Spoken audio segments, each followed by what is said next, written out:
का संविधान है, हम सभी नागरिकों का अधिकार एक समान है। आदिवासी दलित महिलाओं के लिए, शोषित ग्रामीण बेसहारों के लिए झालसा का योगदान है। आओ करें इंसाफ और अपने हक की बात, कानून की बात, कानून की बात, कानून की बात, कानून की बात। जोहार, नमस्कार। जोहार। कानून की बात में कानून के अलग अलग जो प्रावधान हैं उन पर हम आपके साथ बात करते हैं। बात करने का मकसद यह होता है कि आप भी कानून को जानें, इसलिए कि अदालतें और सरकारों का यह मानना है कि हिंदुस्तान का हर व्यक्ति कानून जानता है। इसीलिए अनजाने में भी अगर कानून आपसे टूटता है तो उसके लिए जुर्माना भरना पड़ता है या सज़ा भोगनी पड़ती है। भारत में एक संविधान है जिसको भारत का संविधान कहते हैं। उस संविधान के तहत ही उसका जो प्रियम्बल पढ़ेंगे या प्रस्तावना पढ़ेंगे, उस प्रस्तावना को कहा जा सकता है कि भारत के संविधान का निचोड़ है और वहाँ से संविधान आगे बढ़ता है। उसके तहत बहुत सारे कानून बनाए गए हैं जिसमें समानता का जो अधिकार है, इसके लिए तमाम रिलीजन को मौका दिया गया है कि वह अपने ढंग से फले फूले। वैसे भी भारत गंगा जमुनी संस्कृति का देश रहा है, तो उसमें एक है पर्सनल लॉ। ये पर्सनल लॉ क्या है? हम यह मान बैठे हैं कि सिर्फ एडवोकेट जानेंगे, जजेस जानेंगे, या जो लोग पढ़ा रहे हैं कॉलेज में, यूनिवर्सिटी में लॉ, उनको जानना चाहिए। हमको भी जानना चाहिए और हर व्यक्ति को जानना चाहिए। इसीलिए लगभग एक दशक से आपके साथ कानून की बात लेकर के हर हफ्ते आपके साथ रूबरू हो रहे हैं। उसका मकसद यह है कि आप भी जानिए। आज हम पर्सनल लॉ पर बात करेंगे और शायद जहाँ तक मुझे याद है ये पहली बार होगा कि हम पर्सनल लॉ पर बात करेंगे। पर्सनल लॉ है क्या? हमारे साथ बात करने के लिए परवेज इब्राहिमी साहब हैं जो झारखंड प्रशासनिक सेवा से सेवानिवृत्त हैं और झालसा में मध्यस्थ हैं। स्वागत है आपका। नमस्कार। धन्यवाद। ये अगर हम बात करें सीधे टॉपिक पर आते हैं, ये पर्सनल लॉ, तो इसका आशय क्या है? पर्सनल लॉ का मतलब क्या है और कहाँ ये इम्प्लीमेंट होता है? सबसे जो महत्वपूर्ण बात है कि हिंदुस्तान में विभिन्न तरह की कल्चर्स, विभिन्न तरह का लैंग्वेज, विभिन्न तरह के रिलीजन यहाँ विद्यमान है। डाइवर्सिटी में हम यूनिटी की बात करते हैं। इवन ट्राइबल्स में भी चले जाइएगा तो उनके भी अपने कस्टमरी लॉ हैं जो हमारे, और उनके रूल्स भी अलग, 32 जो ट्राइब्स है सबके अलग अलग हैं रूल्स। तो हर ने जिस तरह से कल्चर अपना बनाया, कस्टम बनाया, उसके हिसाब से पर्सनल चीज़ें, हिंदुस्तान का जो कानून है वो सब पर लागू है एक तरह से, लेकिन कुछ छूट दी गई है कि उनका कल्चर भी अक्षुण्ण रहे, वो अपने कल्चर के विदिन रहते हुए डेवलप कर पाएँ और उसमें जो त्रुटियां हैं उसको समय समय पर सरकारें कुछ कानून बना करके दूर करने का प्रयास करती है। पर्सनल लॉ मुस्लिम के संबंध में जो है ये तो 1937 में लागू किया ब्रिटिशर्स ने। उससे पहले कस्टमरी लॉ चलता था। तो क्यों ऐसा लाया शरिया लॉ को? शरिया डिराइव्ड होता है कुरानिक प्रिंसिपल्स से और हदीस से, यानी जो प्रॉफिट मोहम्मद ने जिस तरह से आचरण किया या जिस तरह से कुरान को इंटरप्रेट किया या जिस तरह से उन्होंने हिदायतें, डायरेक्शंस दिया, उस डायरेक्शंस को एक आइडियल मानते हुए उससे ड्राइव करके हमने एक शरिया कानून बनाया। बहुत ज़्यादा चर्चाएं होती हैं शरिया कानून की। ये कस्टमरी लॉ से अलग एक रिलीजन के तहत जो अनुमति दी गई है, जहाँ अनुमति नहीं दी गई है, उसको लेकर के जो है कानून बना। पर्टिकुलर रिलीजन को एक डिसिप्लिन में तो एक चीज़ जो समझने का है कि लोग इंटरप्रेट कभी कभी अलग अलग तरीके से करते हैं। जैसे कुरान अगर लिबरल भी है तो हम उसको थोड़ा स्ट्रिक्ट वे में करना चाहते हैं। नहीं, दो चीज़ देखा जाए। एक तो हम इस मामले में थोड़ा लंबा बहस करना चाहेंगे, आपसे लंबी चर्चा करना चाहेंगे। वो ये है कि हम धर्म ग्रंथों को जो पढ़ते हैं या पढ़ाते हैं, इस पढ़ने पढ़ाने में ही मूल रूप से कंजर्वेटिव होने और लिबरल होने की बात होती है। बच्चों की तालीम परिवार से शुरू होती है, तो परिवार से निकल कर के स्कूल्स और वगैरह वगैरह वगैरह जो भी इंस्टीट्यूशंस है वो एक बड़ा बनता है। और दूसरे कि कम्युनिटी भी बगैर पढ़े, हर कम्युनिटी बहुत सारे मामलों में अपने डायलॉग दे देती है, कोटेशन झाड़ देती है और रूल बता देती है। तो यह जो पर्सनल लॉ है जो हदीस से बना या कुरान से बना, मुस्लिम पर्सनल लॉ की अगर बात करें, प्रोफेट मोहम्मद के वो से हिदायतों से बना, इसको समझना समझाना लिबरल तभी रहेगा। कई इस तरह के इंस्टीट्यूट हैं आपके जहाँ की लिबरल और कंजर्वेटिव होने के आरोप लगते रहते हैं, जो व्याख्या करते रहते हैं। कॉन्स्टिट्यूशन की भी लोग व्याख्या करते रहते हैं अपने हिसाब से, कानून की भी व्याख्या होती है। तो कानून जानने वाले जब कानून की व्याख्या करेंगे और कानून नहीं जानने वाले कहीं सुन करके कानून की व्याख्या करेंगे, दोनों में थोड़ा सा गड़बड़ हो जाएगा। या तो बहुत लिबर्टी ले लेंगे या बहुत कंजर्वेटिव होकर के बात करेंगे। देखिए, दोनों तरह के लोग हैं। ऐसा बहुत सारा मौका आया प्रॉफिट के डेथ के बाद कि जब कई स्कूल्स बन गए, हनफी, शाफई, मालिकी, ये अलग अलग स्कूल्स थे जिन्होंने इंटरप्रेट अपने अपने ढंग से फिक्र को किया कि क्या रूल रेगुलेशंस होगा, क्या तरीका होगा। लेकिन उस वक्त के जो बड़े बड़े मौलाना थे वो इस बात को लेकर के सहमत हो गए कि कोई आदमी जिस भी नियम को मानना चाहे वो मान सकता है, किसी एक स्कूल को पकड़ के चल सकता है, और वो सब के सब धार्मिक हैं, धर्म के हिसाब से चल रहे हैं। ये लिबरलिटी फिर बाद में देखने को आया जब शरिया लॉ कस्टमरी लॉ से बहुत नुकसान हो रहा था, ख़ासतौर पर महिलाओं को।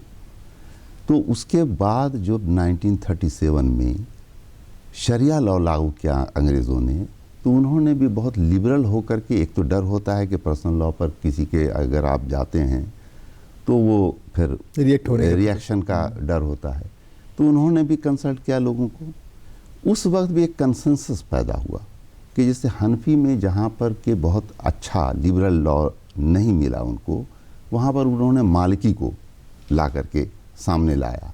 और जितने भी उस वक्त के दानिश्वर जिसको कहते हैं या जिसको बड़े बड़े मौलाना आप कहते हैं, उन सब लोगों ने इत्तेफाक किया कि हाँ ये ठीक है, ये लिबरल है, ये कुछ समाज को अच्छा देगा।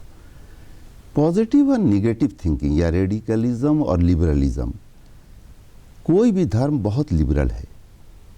फिर वही सादत हसन मिंटो ने जो लिखा कि धर्म जब दिल से निकल करके दिमाग पर बैठ जाता है तो जहरीला हो जाता है। तो एक्चुअली क्या है कि धर्म हमेशा लोगों के भलाई के लिए बनाया गया, और पूरे समाज में जो स्थिति थी उस वक्त या जो स्थिति बाद में आने वाली है उसको सामने रख करके बनाया गया। लेकिन हम क्या करते हैं, हम लकीर के फ़कीर हो जाते हैं या अपना जो सोच है उसको लादने लगते हैं दूसरों पर। लिबरलिटी तो हर जगह है। कुरान बहुत लिबरल ढंग से जो है पर्सनल लॉ को ले रहा है, इसलिए कि पूरा इस जो टेक्स्ट है उसका, वो टेक्स्ट एक ही चीज़ बताता है कि आपको इवन तलाक के मामले में भी नहीं, हम दो चीज़ देखें। आपने एक 1933 37 नहीं, पहला जो बना, हाँ पहला 37 में बना, 37 उसके बाद संशोधन कब हुआ? 1919 में। नहीं 1919 वाले अंग्रेजों के समय में जो कानून 1937 में बना, जब शरिया लॉ को लाया, कस्टमरी लॉ की जगह हमने शरिया लॉ लाया 37 में। उसके बाद उसके पीरियड में कोई उसमें वो नहीं, उस वक्त पूरा डिस्कशन वगैरह हो करके बना, और लोगों ने जहाँ अच्छी चीज़ पाया जैसे नहीं, कि स्कूल्स को कह दिया ना मौलानाओं ने, जानिश्वर ने हाँ, मान स्कूल को लिया। कह दिया कि जो स्कूल को माने, कोई अपना स्कूल पकड़ के चले, उसमें कोई दिक्कत नहीं। प्रॉफिट के बाद ही हाँ, तो हम ये कह रहे हैं कि 37 के बाद से जो दुनिया बनी है, आज़ादी के बाद जो हिंदुस्तान बना, हिंदुस्तान बनने के पहले जो हिंदुस्तान था, हिंदुस्तान 2 भाग में बंट करके हिंदुस्तान पाकिस्तान हो गया, तीसरा बांग्लादेश भी हो गया, 3 मुल्क बन गए इसी में। तो उस समय 37 में कानून बनाते समय जब व्याख्याएं हो रही थी, स्कूल्स की बात हो रही थी, उसके बाद इस तरह की चर्चा, इस तरह की व्याख्या, खास करके वो लोग जो इसके जानकार हो सकते हैं, किसी स्कूल, जैसे आप रिटायर्ड किए, पढ़े लिखे, कुरान को पढ़ा लिखा आपने, पढ़ लिख करके आपकी बात सुनी जाए, तो कोई ऐसा जगह जहाँ की जा कर के बताएं कि यह इसमें लिबरल होना बहुत ज़रूरी है। जहाँ आप आ रहे थे उसी पर मैं सवाल करने जा रहा हूँ, वो है तलाक की बात। कोई भी धर्म मानवीय समाज के लिए बना है, मानवीय समाज उसके लिए नहीं बना है। हर रिलीजन बनाया ही उन्हीं लोगों ने है, जो आदमी है धर्म बनाया। तो वह अगर आदमी को जीने में मुश्किल पैदा कर रहा है तो वहाँ संशोधन होना चाहिए, वहाँ पर चीज़ों को ठीक किया जाना चाहिए, जो ठीक करने की बात की गई सरकार द्वारा आया। तो हम ये कह रहे कि स्कूल्स कमज़ोर हुए क्या? नहीं, स्कूल कमज़ोर नहीं हुए। धर्म भी, जितनी अच्छाइयाँ आप समाज में देखते हैं वो कहीं ना कहीं धर्म की वजह से आप देखते हैं। हाँ। धर्म भी कमज़ोर नहीं हुआ।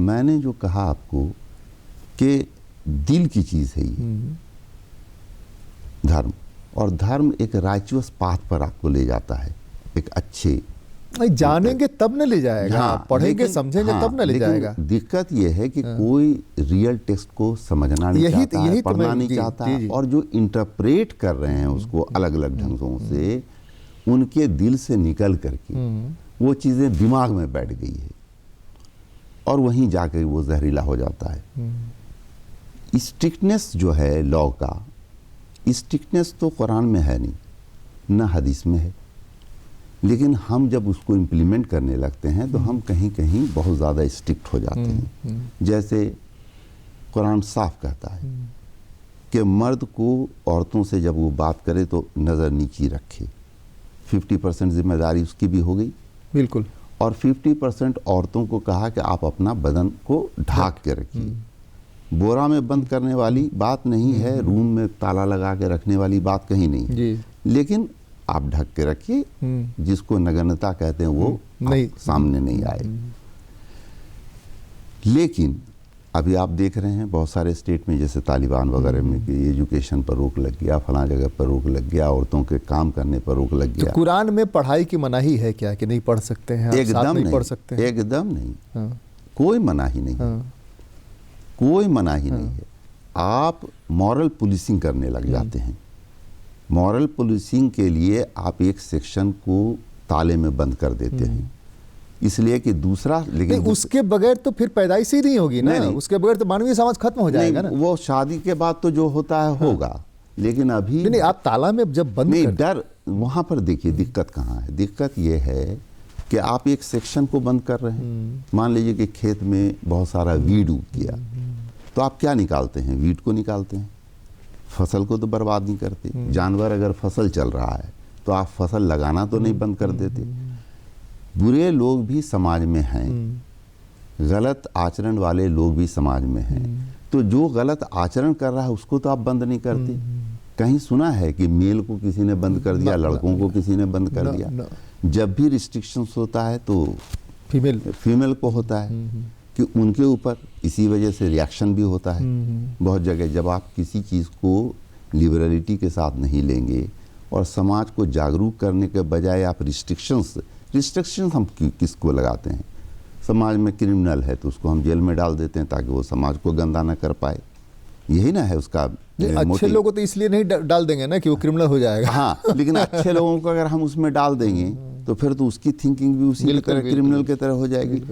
समाज जो है कहीं ना कहीं जब स्ट्रिक्ट होता है तो वो ये कबूल करता है कि हम जो सुधार चाहते थे समाज में, हम उसमें नाकाम हो गए, हम नहीं सुधार पाए।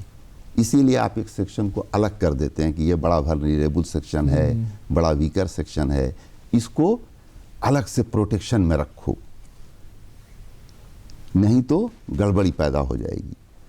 कानून जितना भी बना, चाहे सरकार बनाए, चाहे हमारा शरिया लॉ हो, वो सब कहीं ना कहीं समाज से बुराई को दूर करने और अच्छाई को लाने के लिए बना था।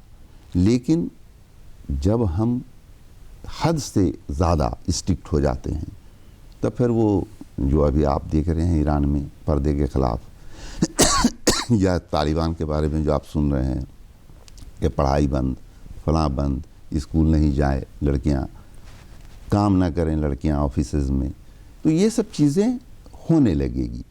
पब्लिक ने उसको कबूल कर लिया है। समझाने वाले लोग चूँकि मलाई खा रहे हैं तो वो आपको गलत रास्ते पर ले जाते हैं, समझाते भी गलत हैं। एक बराबरी का दर्जा जो कॉन्स्टिट्यूशन देता है, रिलीजन भी देता है। ऐसा नहीं है कि रिलीजन किसी को के साथ ज़्यादती करने के लिए कहता है। इवन तलाक़ के बारे में अगर कुरान पर जाएंगे आप तो देखेंगे कि बड़ा अच्छा लिखा है कि अगर आप साथ रह सकते हैं तो आपको बहुत अच्छा व्यवहार करना है, और अगर आप तलाक़ देते हैं, ऐसी मजबूरी हो सकती है, हालांकि तलाक़ के मामले बड़े कम होते हैं, गिने चुने होते हैं, सब परिवार तो चल ही रहा है, अच्छे से ज़िंदगी जी रहा है, तो वहाँ पर भी आप छोड़िए तो आप बहुत अच्छे से अच्छा सलूक कीजिए उनके साथ। ये नहीं कहता है कि आप 10 तो गलत केस उस पर कर दीजिए, लांछन लगा दीजिए, आप उसको तंग कीजिए, तबाह कीजिए। अगर ये चीज़ें होती है, लोग रिलीजन का इफ़ेक्ट कम हो गया, अगर आप नहीं सुन रहे हैं रिलीजन में, तो इन्फोर्समेंट का कोई बात नहीं है, तब कानून लाना पड़ता है। आपने देखा होगा कि शाहबानो केस के बाद कुरान कहता है कि अगर किसी वाइफ को किसी हस्बैंड ने, उसके रिलेशन में कोई लोग हैं, उन्होंने कुछ गिफ्ट कर दिया, अच्छे ताल्लुकात थे, आपने कुछ पैसा दे दिया, ज़मीन दे दिया, जेवर दे दिया, आप उसी के पास छोड़ दीजिए, आप उससे लीजिए मत, आप उसके साथ अच्छा व्यवहार, उत्तम व्यवहार कीजिए। लेकिन एक्चुअली समाज में तो हर तरह के लोग हैं, ऐसा थोड़ी है कि जितने भी शादियां होती हैं सब में तलाक होता है, बहुत कम होता है, इक्का दुक्का केस इस तरह का बनता है। हो सकता है कि लड़कियां भी उसके लिए जिम्मेदार हों, हो सकता है, लेकिन वो भी अपवाद स्वरूप होता है कहीं कहीं।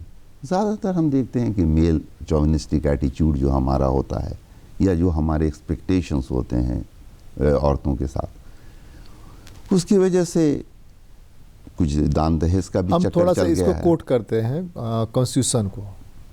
कॉन्स्टिट्यूशन में वो कहता है कि आज़ादी एब्सोल्यूट किसी की नहीं है, किसी की नहीं, ड्यूटीज़ के साथ आज़ादी है। तो आज़ादी ड्यूटीज़ के साथ, उसके साथ जुड़ा हुआ ये है कि दूसरे की आज़ादी में खलल नहीं पड़ना चाहिए। आज़ादी आपको वहीं तक है जब तक कि दूसरे की आज़ादी बाधित नहीं हो। एकदम, ये एस्टैब्लिश रिलीजन में भी यही बात है कि आप दूसरे रिलीजन को हे बता करके, कमज़ोर बता करके, अपने रिलीजन को ऊंचा बता के, दूसरे की रिलीजन में जो व्याख्या है, रिलीजन में जो व्याख्या है, उसकी व्याख्या आप अपने मनमाने ढंग से नहीं कर सकते हैं। आपको यह आज़ादी है कि व्याख्या करिए, लेकिन वो मनमानी आपकी नहीं चलेगी।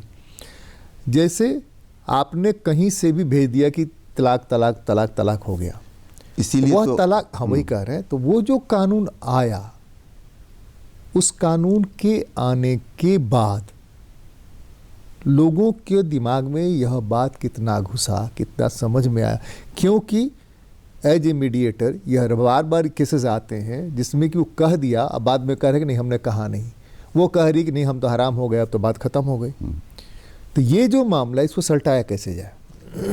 देखिए, मैंने कहा कि कुछ लोग ऐसा करते हैं, ज़्यादातर इस तरह की बातें होती नहीं। वो मैसेज कौन, लेकिन हाँ। कानून तो कुछ ही लोगों के लिए बनता बिल्कुल, है। बिल्कुल बिल्कुल। जो खेत में वीड उगाया है, खरपतवार, उसी के लिए तो है कानून। बाकी तो लॉ अबाइडिंग सिटीजन के लिए तो कुछ नहीं है। जो धार्मिक लोग हैं, जो धर्म के रास्ते पर चलते हैं, उनके लिए तो कोई कानून की ज़रूरत नहीं है, ज़रूरत ही नहीं है। वो तो खुद ही संभले हुए लोग हैं, अच्छे लोग हैं। कानून हमेशा बनता है उनके लिए। इस कानून की बात जो आप कर रहे हैं, जो उसको कहते हैं तलाक बिद्दत, यानी गुस्सा में भी आप 3 बार बोल करके जो है तलाक दे दिया। जब आप पीछे जाएंगे कुरानिक लॉ में या शरिया का जो है, तो उसमें तलाक के प्रोविजंस बड़े अच्छे हैं कि आपने तलाक बोला एक, उसके बाद आप उनके साथ रहिए 3 मेंस्ट्रुअल साइकिल तक या 3 महीने तक। और अगर इस बीच में आप दोनों के बीच में सुलह हो जाए या आपके रिश्तेदार वगैरह सुलह करा लें तो वो पत्नी ही है आपकी, वो आपसे तलाक उसका नहीं हुआ। दूसरा बोलिए 3 महीना। हाँ, फिर टाइम मिलेगा, फिर आप देखिए कि आप दोनों के बीच में संबंध बन सकता है कि नहीं। फिर तीसरा बोलिए, जब लगे कि नहीं संबंध एकदम नामुमकिन है, दोनों की जिंदगी हेलिश हो गई। ये प्रावधान सबके लिए नहीं है। 3-3 9 महीना करीब हाँ, कुल मिलाकर लगभग 9 महीना हो जाता है, समझा। तो 3 महीना में भी सुलह अगर हो सकता है तो सुलह हो जाएगा। दिक्कत यह है कि हम बहुत ज़्यादा गुस्से में आ जाते हैं। उसके बाद आप देखते ही कुछ भी बोलते हैं उसके बाद। हाँ, उसके बाद तो गुस्से में एक बार में 3 आप बोल सकते हैं। गुस्से में गुस्सा जब ठंडा होगा तो फिर सेंस डेवलप करेगा आपका। ये जो व्यवस्था बनाई गई कि तलाक के लिए ये कीजिए, अगर प्रेग्नेंट है तो जब तक उसको बच्चा नहीं हो जाता है तब तक आपका तलाक का कोई मतलब नहीं है। तो ये क्यों बनाया गया कि अगर प्रेग्नेंट है लड़की और आपने तलाक करके घर से बाहर निकाल दिया तो वो कहाँ जाएगी? आसरा कहाँ रहेगा? रास्ता। यानी कानून जो बनाया गया है वो बहुत सोच समझ के बनाया गया है और वो कुछ लोगों के लिए बनाया गया है जिनको उसकी आवश्यकता है। तलाक का सभी धर्म या सभी देश में तलाक के नियम हैं, इसलिए नियम है कि हो सकता है कि किसी दोनों के बीच में जो है वो संबंध वो ना रह नौबत आ सके, जाए जिसकी वजह से आ जाए, अलग-अलग नौबत आ हो जाए जाए। जिसमें कि उनको लगे कि हम साथ नहीं separate। रह सकते हैं। जो डेवलप्ड कंट्रीज हैं वहाँ प्रॉब्लम थोड़ा कम है, इसलिए कि एक तो वीमेन भी इंडिपेंडेंट हैं, एजुकेटेड हैं। दूसरी चीज़ क्या है कि वो तलाक देते हैं तो बहुत कम ही झगड़ा होता है। वो कॉफ़ी साथ में पी करके ये निर्णय ले लेते हैं आपस में कि हमको तलाक, अब हम लोग को सेपरेट रहना चाहिए। वो उनका नॉर्म्स है। लोग हमारे यहाँ जिस तरह से हम लोग कहते हैं कि 7 जन्मों का रिश्ता, हमारी सभ्यता में, भारतीय सभ्यता में वो 7 जन्मों वाला रिश्ते का कोई कंसेप्ट सब जगह नहीं, हाँ। नहीं है। यहाँ भी मुस्लिम पर्सनल लॉ में भी कॉन्ट्रैक्ट है। नहीं, कॉन्ट्रैक्ट का मतलब लोग नहीं समझते। ये कॉन्ट्रैक्ट जो जनरल हम किसी चीज़ के लिए कॉन्ट्रैक्ट करते हैं उस तरह का कॉन्ट्रैक्ट नहीं है।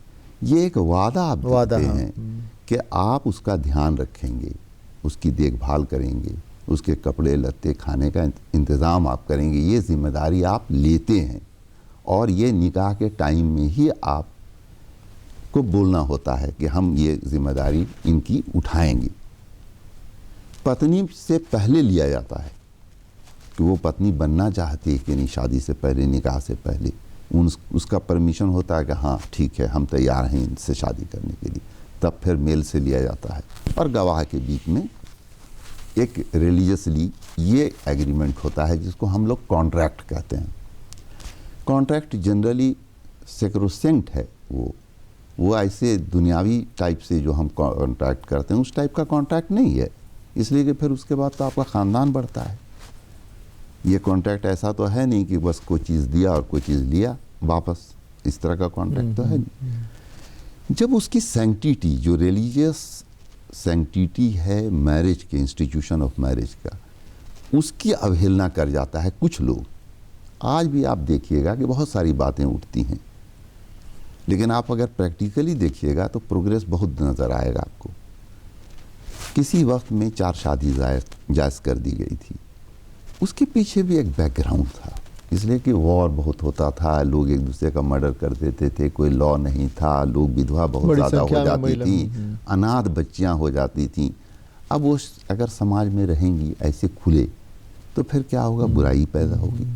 तो उसके लिए ये प्रावधान बनाया गया कि कुंवारी लड़की शादी के लिए जितना उपयुक्त है उतने ही उपयुक्त जो है विडो भी है, और उतने ही जो है जो अनाथ बच्ची है उसको ज़्यादा प्रेफरेंस आप दीजिए शादी में, क्योंकि उसको एक घर मिल जाए, एक समाज मिल जाए, उसको देखभाल करने वाला लोग मिल जाए, उसको सपोर्ट करने वाला लोग मिल जाए। ये मेंटल भी हेल्थ के लिए ज़रूरी है और दुनियावी तौर पर जीने के लिए भी ज़रूरी है। ये चीज़ें क्यों बनाई गई?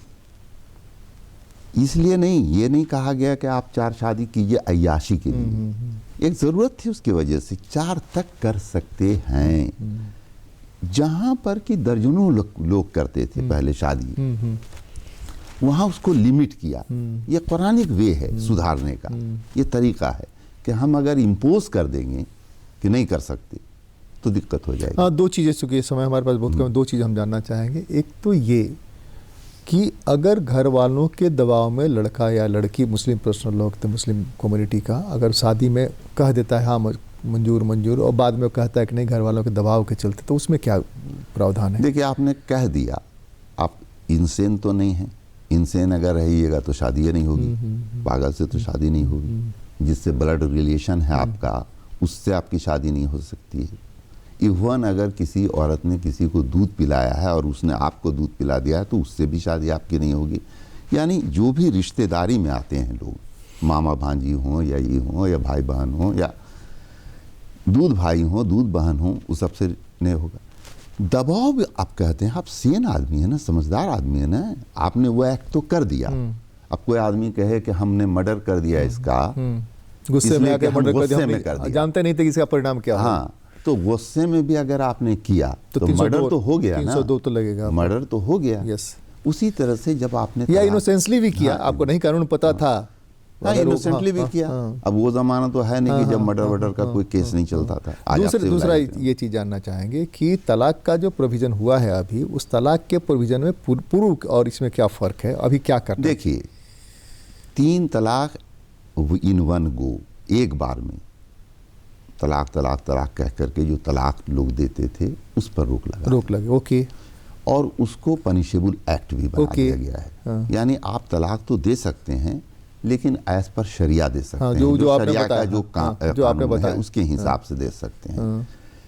दूसरी चीज़, इसमें भी एक चीज़ है कि किसी भी पर्सनल लॉ में ऐसा नहीं है कि वो 3 साल की सज़ा का प्रावधान या फाइन का प्रावधान इसमें डाल दिया गया उसको। और दूसरी चीज़ है कि डिसाइड कौन करेगा, एलिमोनी वगैरह का भी डाल दिया गया, जो शाहबानों में बहुत ज़बरदस्त तरीके से वही उस वक्त भी चढ़ गया था, दिल से निकल करके मजहब दिमाग में चढ़ गया था लोगों का। हासिल क्या हुआ वो तो उस एक्ट से पता चल जाता है, जो 86 में जो है संशोधन हुआ, राइट ऑफ संशोधन हुआ। तो वीमेन प्रोटेक्शन, मुस्लिम वीमेन जो है, हाँ, चूँकि समय हमारा ख़त्म हो रहा है, ये मुस्लिम पर्सनल लॉ या कोई भी पर्सनल लॉ आधे घंटे में हम सुलझा नहीं सकते हैं। हमारे पास जितना समय है उतना में हमने कोशिश की कि आपको कुछ बातें समझा सकें। परवेज़ इब्राहिमी साहब ने बहुत अच्छे से चीज़ों को समझाने की कोशिश की। तो आज तो बस इतना ही, अगली बार मिलते हैं कानून की बात में। तो यह जो अधूरा रह गया इसको भी कोशिश करेंगे आगे ले जाकर के आपको समझाने की और दूसरे मुद्दे पर बात करेंगे। बहुत बहुत धन्यवाद, आभार, शुक्रिया, नमस्कार, जोहार।